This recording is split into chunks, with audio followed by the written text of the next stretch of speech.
Invited Donald Trump to visit his country before any deal is struck with Russia to end the war. Please, before any kind of decisions or any form of negotiations, come to see people, civilians, warriors, hospitals, churches, children destroyed or dead, Zelensky said in an interview with the CBS 60-minute program. Also, the interview was recorded before a Russian missile hit the city of Sumy on Sunday, killing 35 people and injuring 117 others.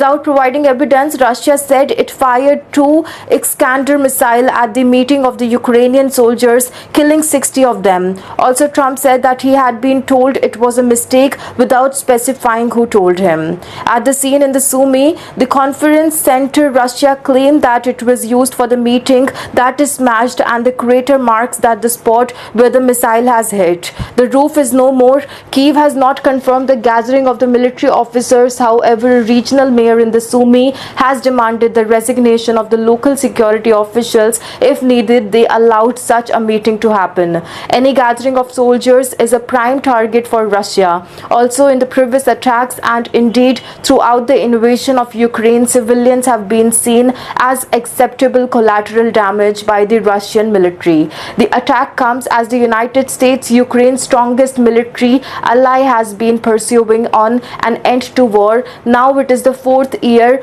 through the negotiations under the Trump administration. Against about the attack, also the United States president said that it was terrible and that it had been told that they made a mistake, but did not elaborate.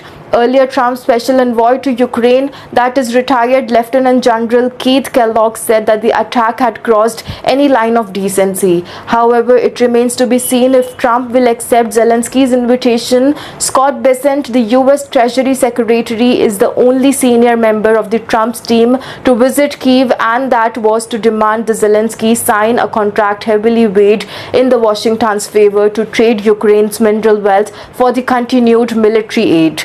Also, Zelensky refused.